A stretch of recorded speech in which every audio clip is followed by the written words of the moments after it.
One of the challenges in writing the broadside for a more or less weekly show is selecting the topic. Not because of a lack of subject matter, but because, especially in the age of the impending Trump minority presidency, potential topics arise moment to moment. Do we talk about all the overseas envoys who are to vacate their positions on Inauguration Day, despite the fact that it's never done that way, that it's impractical, that it will cause significant financial and emotional hardship to the ambassadors and their families to relocate, and that Trump's own family won't even be inconvenienced by moving across a couple state lines from New York to the White House? Do we talk about his newest Twitter explosion? Over the weekend, the talentless TV executive producer, turned president-elect, criticized award-winning actress Meryl Streep for having a political opinion. His minions immediately proceeded to attack entertainers for getting involved in politics, apparently missing both the irony and the number of people that have done it, including Republicans Arnold Schwarzenegger, Clint Eastwood, Fred Thompson, Shirley Temple, and of course, Ronaldus Magnus himself. Or do we cast a wider net? The attacks on Planned Parenthood funding, the upcoming confirmation hearings of DeVos and Tillerson, and the sudden disinterest of Republicans in completing background checks of the nominees. Voting rights? The fact that Trump has flip-flopped on Russia's interference in the election? With the growing dumpster fire of American politics that is Trump, where do we even begin? Well, last week we talked about evangelical support for Trump. We did well with all groups. I'll tell you where we really did well. An all-time world record, not even close. Evangelicals, I love you. Evangelicals. We know, Trump. And we wondered what might have made them bend over for you, given what a vile and contemptible creature you are, and how much you embody the very opposite of their beloved Savior. We had such great help. The pastors, the ministers, we had such great help. And I won't go into great detail, but we will get rid of the Johnson Amendment, okay? I promise you that. And there it is, folks. While we were distracted by the Gruppenführer's latest idiotic tweets, Representative Walter Jones Jr., Republican, surprise, from North Carolina, referred H.R. 172 to the House Ways and Means Committee. H.R. 172 is meant to, quote, restore the free speech and First Amendment rights of churches and exempt organizations by repealing the 1954 Johnson Amendment, end quote. For those that need a reminder, quote, under the Internal Revenue Code, all Section 501c3 organizations are absolutely prohibited from directly or indirectly participating in or intervening in any political campaign on behalf of or in opposition to any candidate for elective public office. Contributions to political campaign funds or public statements of position, verbal or written, made on behalf of the organization in favor of or in opposition to any candidate for public office clearly violate the prohibition against political campaign activity. Violating this prohibition may result in denial or revocation of tax-exempt status and the imposition of certain excise taxes, end quote. That is from the Internal Revenue Service. In other words, your charity, and more importantly, your church, don't get to espouse or promote official positions on politics, nor are they allowed to give candidates financial support. Why does any of that matter? Well, as Agent Orange just reminded us in the clip, he had such great help because the religious often vote in blocks, and the person most likely to influence that vote is the priest, pastor, or reverend. And that's in an environment where the leader is not allowed to endorse a candidate because his cherished tax-exempt status, the legal privilege that allows him to rake in as much money as he wants without supervision or taxation, would be put in jeopardy. And if there's anything a church wants more than your soul, it's your money. So what happens to the minister's power over his flock's votes when he's free to say that God Almighty told him to endorse candidate X? When he's free to condemn his congregants to hell if they vote for candidate Y? To the true believer, their family's souls hang in the balance. Their literal place in eternity is at risk. Now add to that already undue influence the freedom to donate money directly to any given candidate. Look at your local megachurch, consider the financial resources it has available to it, and then tell me you want that church raining money on a candidate like the candidate does on his favorite stripper. With that in mind, consider the believers you know, the ones that like to quote Leviticus as justification for the awful shit they say and do. Now imagine they own your senator or your House representative, and they really, really, really want him to pass that bathroom bill, or anti-abortion bill, or bill that requires a display of the Ten Commandments, or the one that requires school prayer. Exactly. Now, some of you who are believers may think it's not that bad. After all, you're Christians, you're the majority, you have a right to practice your religion as you see fit, right? Well, so do your Catholic neighbors. And maybe they want your senator to make sure your kid says the rosary at the start of the public school day.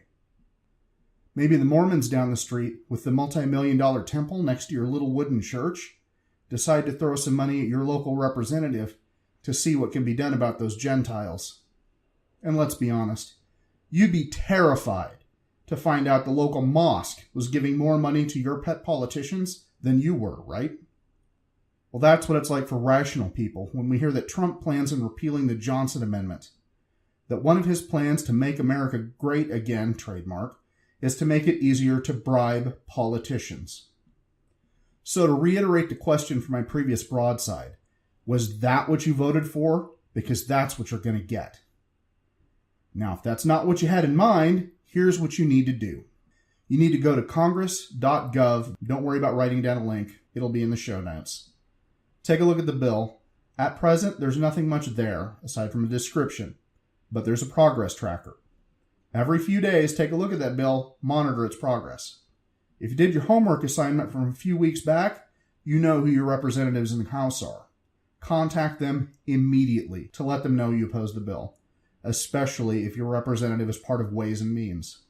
If the progress tracker indicates H.R. 172 passed the House, then it's time to ring up your senators and tell them you oppose it. If it passes the Senate, then contact the president and tell him you oppose it. Hell, he's probably on Twitter. You could probably organize a thunderclap. Even if you don't do those things or don't care about this particular issue, we highly recommend you visit congress.gov every few days, even when Congress isn't in session. There are links to search pending legislation, as well as congressional records, committee reports, treaty documents, and more. I know. It's boring. Nobody wants to read all the legalistic bullshit. Hell, half the time Congress doesn't read it. But that's what they're counting on. They're counting on you to be more interested in Trump's fucking Twitter account than they are in what they're doing. He is a distraction. Smoke and mirrors and spray tan. And don't worry about missing what idiotic thing he said today. There are plenty of people who'll tell you, between the regular media, social media, and that loudmouth guy at the coffee shop or at work, you'll know what Trump's been up to. You need to pay attention to the shit that actually matters, because they're hoping you won't. The sleep of reason brings forth monsters. I'm a whiner, and I keep whining and whining until I win. Maybe somebody will rise up. We must not confuse dissent with disloyalty.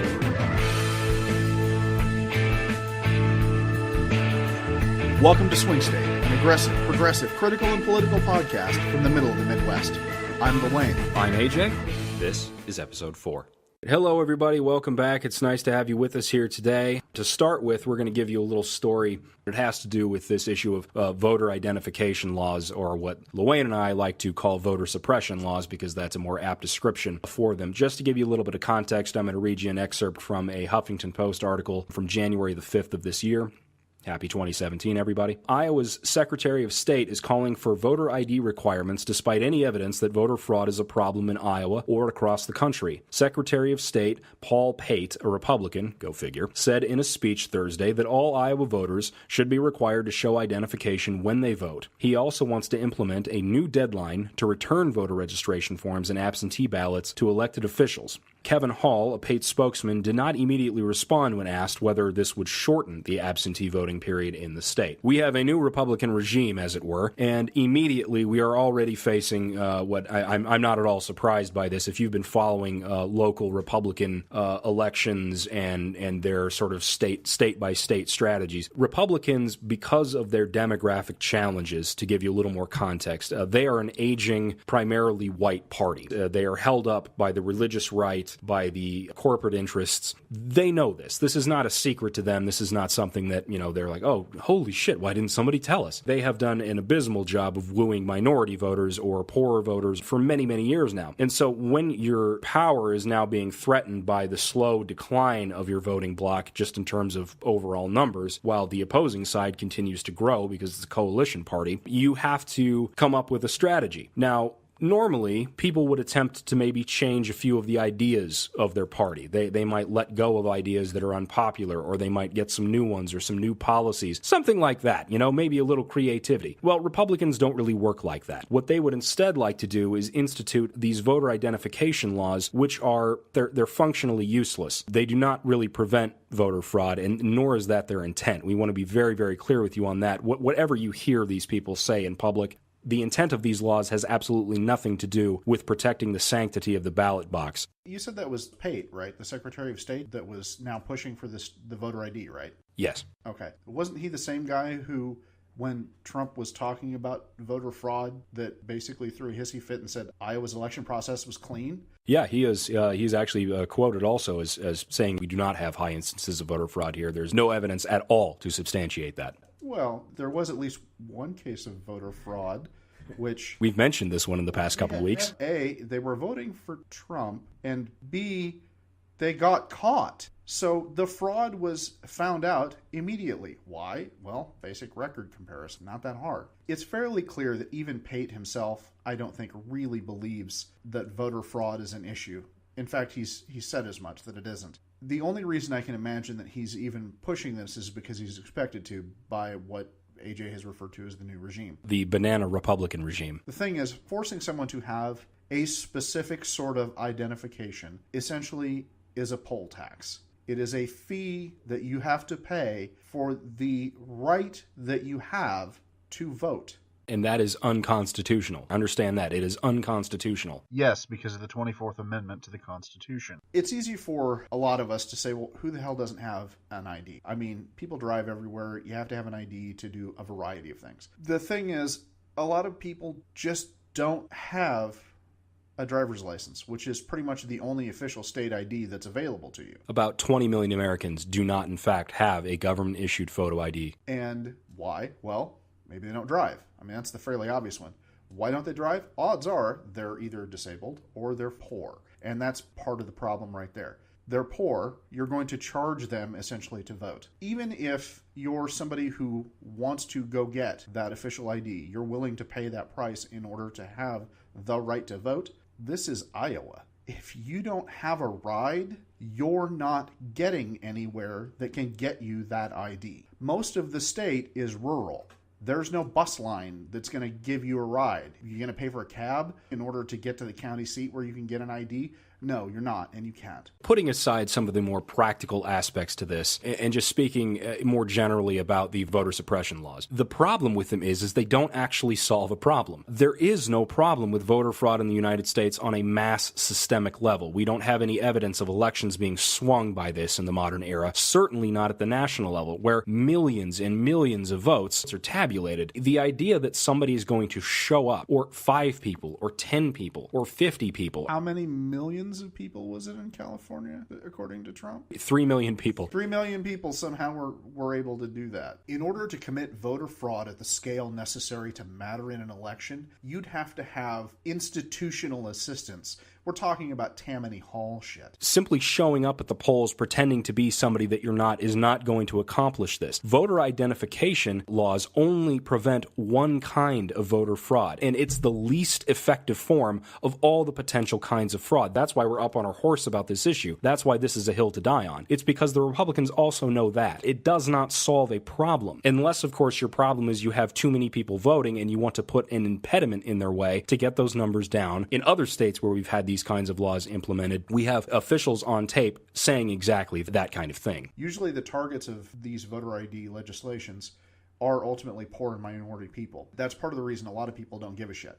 But another group that can be disenfranchised by this very thing include college students. There's a letter in the Iowa State Daily by Cole Staudt, the Iowa State University student government president, Rachel Zuckerman, University of Iowa student government president, and Hunter Flesch, University of Northern Iowa student government president. And their issue is that student IDs, which are issued by the state's public universities, would not be an accepted form of voter ID under the current proposal.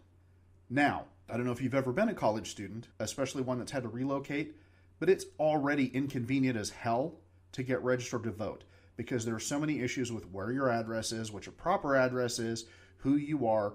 And if you're an out-of-state student and you've come in, you don't have a state-issued ID for the state that you currently reside in, nor one that matches your address. The fact that the student ID, which again is issued by the state's public universities, is not an acceptable identification, tells me that the issue is not about voter fraud, it's about trying to restrict access to certain groups of people. That is the intent of these laws, and we could go back and forth and talk about the argument, but frankly, there have been so many people that have dealt with this already, whether it's, major news media like the New York Times or, John Oliver did a long, lengthy, and frankly brilliant segment on voter ID laws and the problems with them, even just at a practical level, in that, like we say, they don't solve a real problem. There is no systemic voter fraud to begin with, so the thought that we suddenly need this, after all this time, we have to have this or the election's going to lose its integrity, it's just nonsense. And so, at this point, all we need to do is the following. You need to go to www.legis.iowa.gov and go to find your legislator, find your local state senator, find your state congressman, and give them a call. Tell them that you do not support these voter identification laws, that you're going to be paying careful attention as this goes through the Iowa State House and the Senate, and as it goes to the governor's office. You can also call the governor's office and leave a message with them and tell them that you simply do not support these efforts and that you don't see the use of them. If you want even a simple argument, since this is a solution to a problem that doesn't exist, try this fiscal conservative argument on for size. It just costs us money to no tangible benefit.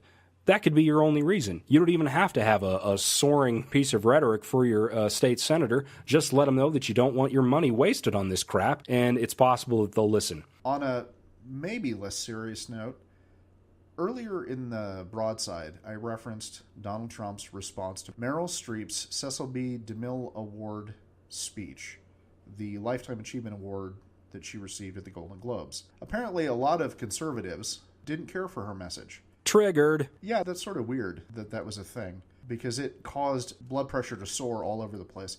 First of all, as she points out, it's Hollywood. You guys always dislike what they say. Well, no, that's not true. You don't like it when the message conflicts with your own. Provided it's not John Voight or Gary Sinise or Clint Eastwood, one of their ilk, then it's fine. But if it's anybody else, then it's, they politicize everything. Politicize everything. It sounds like they need safe spaces.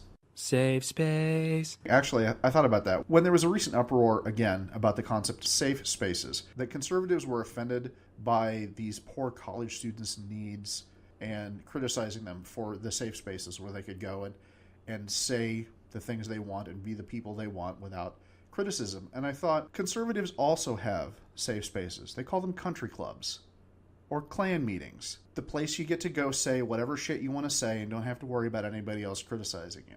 Sorry, bit of a tangent. Let's get back on track. Rather than tell you all about it, why don't we just let Meryl Streep speak for herself? Thank you, Hollywood Foreign Press. Just to pick up on what Hugh Laurie said, you and all of us in this room really belong to the most vilified segments in American society right now. Think about it. Hollywood, foreigners, and the press. But who are we? And what is Hollywood anyway? It's just a bunch of people from other places. I was born and raised and educated in the public schools of New Jersey. Viola was born in a sharecropper's cabin in South Carolina, came up in Central Falls, Rhode Island. Sarah Paulson was born in Florida, raised by a single mom in Brooklyn. Sarah Jessica Parker was one of 7 or 8 kids from Ohio. Amy Adams was born in Vicenza, Veneto, Italy. And Natalie Portman was born in Jerusalem. Where are their birth certificates? And the beautiful Ruth Nega was born in Addis Ababa, Ethiopia, raised in Ireland, I do believe. And she's here nominated for playing a small-town girl from Virginia. Ryan Gosling, like all the nicest people, is Canadian. And Dev Patel was born in Kenya, raised in London, and is here for playing an Indian raised in Tasmania. So Hollywood is crawling with outsiders and foreigners. And if we kick them all out, you'll have nothing to watch but football and mixed martial arts, which are not the arts. They gave me 3 seconds to say this, so. An actor's only job is to enter the lives of people who are different from us and let you feel what that feels like. And there were many, many, many powerful performances this year that did exactly that. Breathtaking, compassionate work. But there was one performance this year that stunned me. It sank its hooks in my heart. Not because it was good. There was nothing good about it. But it was effective and it did its job. It made its intended audience laugh and show their teeth. It was that moment when the person asking to sit in the most respected seat in our country imitated a disabled reporter, someone he outranked in privilege, power, and the capacity to fight back. It kind of broke my heart when I saw it, and I still can't get it out of my head because it wasn't in a movie. It was real life. And this instinct to humiliate, when it's modeled by someone in the public platform, by someone powerful, it filters down into everybody's life because it kind of gives permission for other people to do the same thing. Disrespect invites disrespect. Violence incites violence. When the powerful use their position to bully others, we all lose. Okay, this brings me to the press. We need the principled press to hold power to account, to call them on the carpet, every outrage. That's why our founders enshrined the press and its freedoms in our Constitution. So I only ask the famously well-heeled Hollywood foreign press and all of us in our community to join me in supporting the Committee to Protect Journalists, because we're going to need them going forward, and they'll need us to safeguard the truth. One more thing.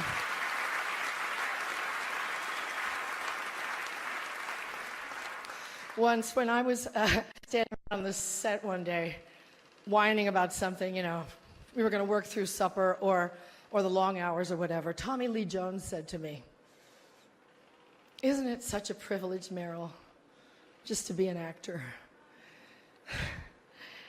Yeah, it is. And we have to remind each other of the privilege and the responsibility of the act of empathy. We should all be very proud of the work Hollywood honors here tonight. As my friend, the dear departed Princess Leia, said to me once, "Take your broken heart, make it into art." Thank you for it. So Streep took this opportunity, gaining a Lifetime Achievement Award for being one of the best at her craft in the history of time. Donald Trump subsequently tweeted out that she was overrated, which I nearly pissed myself when I read that laughing. A two-bit hack like Donald Trump with no measurable talent of any kind is saying that one of the greatest actors of our generation, of all generations, since the birth of television and sound in the modern era, she is one of the best, unquestionably. She has had a number of roles. She has been nominated for God knows how many Oscars. It's just funny to see somebody so low rate and cheap and tawdry as Donald Trump making that comment. But what did she do? All she said was she got up there and said that, hey, the minority president-elect of the United States mocked a man with cerebral palsy. He then went on Twitter to lie and say that he didn't do it. And then he sits there all triggered in his little Twitter safe space, whining and bitching that people are calling him out. And then Kellyanne Conway, his propagandist, his Joseph Goebbels, comes out and says that we're supposed to look in his heart. We're supposed to not care about what he says, but look what's underneath the skin. What the fuck is going on in conservative land? Will somebody tell me what the fuck is happening here? I mean, the whole campaign I heard from Donald Trump, we have to be tough. We have to be so tough. We have to get tough as a country. We can't be soft. And now he is in Twitter feuds with Alec Baldwin and Meryl Streep while he's skipping his intelligence briefings. This is the toughness that we're supposed to aspire to? This is it? One of the things that I kept hearing from Trump supporters was he says what he means, that he's unfiltered. If he says what he means, by definition, you don't have to look in his heart because you just listen to what he says and go, oh, that's it. Let's take a look at what Streep actually said. If you look at the text of her speech, she thanks a bunch of people, and she talks about how diverse Hollywood is, because it's full of people who weren't born there. Some of them weren't even born in the United States. And she has to explain this to Donald Trump, who is a New Yorker. He was born in New York City. If there is one city in the whole goddamn world you should not need a lesson on respecting people from other cultures or with disabilities or whatnot, if there's one place you should not need to have this lesson taught to you by a Lifetime Achievement Award recipient, it's in New York. It's the literal entry point for the melting pot. She talks about what it's like to be an actor and what it's like to give a performance and see performances. And then she references Donald Trump's performance as he plays the part of a disabled reporter in the most negative and mocking way. And she describes it as, it kind of broke my heart. And I saw it and I still can't get it out of my head because it wasn't in a movie.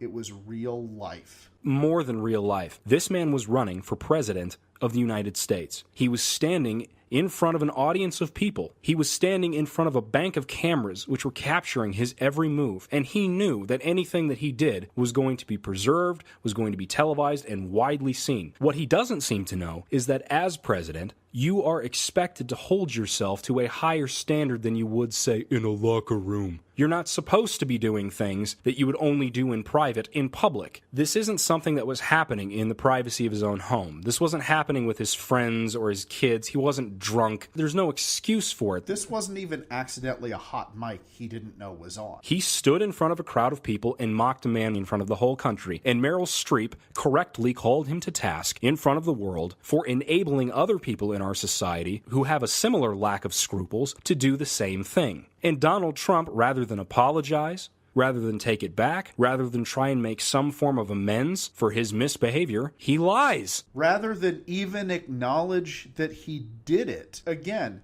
we're told to look into his heart. We're supposed to figure out what his intent was. All we know is what we see, which is him deliberately mocking somebody and then denying he did it. I guess Kellyanne Conway's request for mercy or understanding in this case doesn't even make sense, because it appears that if from a distance, I mean, obviously I can't have a personal conversation with Donald Trump. I really don't give a fuck about looking into his heart. But it appears as though he did something and said something and tweeted something else, and if I look into his heart, it appears his intent was in the first place to mock and belittle somebody. That was in his heart. And then in the second place, it was in his heart to attempt to deceive his followers and the American people more broadly, to deceive them from even thinking that he had ever done it in the first place. He just flatly denied doing the thing he's on tape doing. And we've talked about this in previous weeks. The man is a fucking liar. And he lies and lies and lies and excuses, and it never stops. And that's an important word. Liar. We use it. We get to use it. We chose to use it. It's a deliberate choice. According to The Hill, a top Wall Street Journal editor says he's leery about using the word lie when fact-checking statements made by President-elect Donald Trump. What a coincidence, because I'm leery about using the word journalism as it pertains to the Wall Street Journal. As he puts it, quote, lie implies much more than just saying something that's false. It implies a deliberate intent to mislead. End quote. The Wall Street Journal is telling me also to look into Donald Trump's heart. No. There you have our answer, Mr. Trump, Kellyanne Conway. The answer is no. I don't really care to look into Donald Trump's heart. I'm fine with simply looking at the tape. The tape doesn't lie. Donald Trump's heart lies all the time. His mouth lies all the time. His Twitter account lies all the time. But the tape tells the truth forever. This editor's final argument was, quote, I think if you start ascribing a moral intent, as it were, to someone by saying that they've lied, I think you run the risk that you look like you're not being objective. That, I think, is the point. They're afraid that they won't look objective. He's objectively lying. He is factually inaccurate. He shouldn't be allowed near a high school newspaper if that's his standard. If somebody says something that is objectively not true, or in this case, he denies doing something we have a record of him doing, that is a lie. There is no other word in the English language that is better or clearer or more suited to the occasion than liar. Liar. That is what he is. If you call him anything else, you are the one being a propagandist. You are the one obscuring the truth. And in fact, you are now joining him in a form of deception. You are actually harming your readers by not calling him what he plainly, obviously, and evidently is. If you're concerned about appearing objective, when you're interviewing somebody who's clearly lied, then, and I shouldn't have to tell you this, I'm not even a fucking journalist, then maybe your next question should be, after pointing out this factual error to them, ask them specifically, did they make a mistake? Just ask that additional journalistic question. Were you mistaken when you said this? Because then we don't have to worry about, am I objective? What is their intent? I fucking asked them what their intent was. This is what you said. It's not true. Were you mistaken, or did you deliberately say that?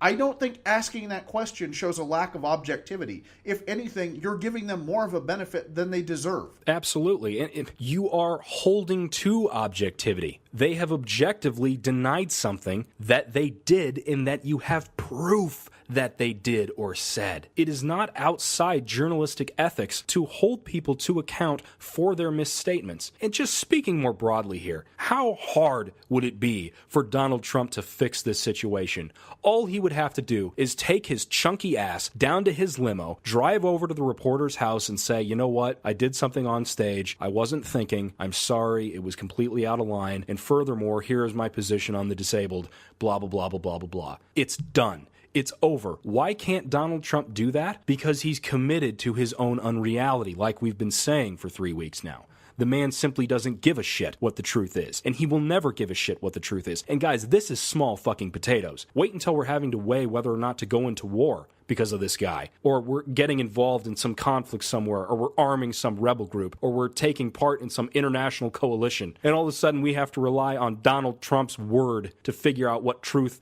and fiction is. At this rate, if we're going to go the Wall Street Journal route, I'm not too excited about our prospects. Nor am I. And I think the thing that bothers me the most about it is that Trump is going out of his way to poison the well against any location that you could get objective truth. He's dismissed his own intelligence agency's report when it came to Russia in favor of Julian Assange.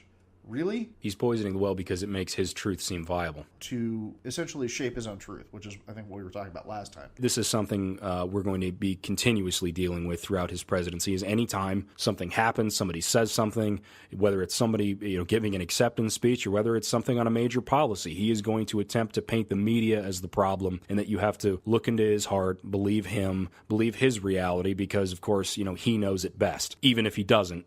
And you have him on tape showing that he doesn't. Because of my genius, okay? So until next time, organize, mobilize, protest, vote.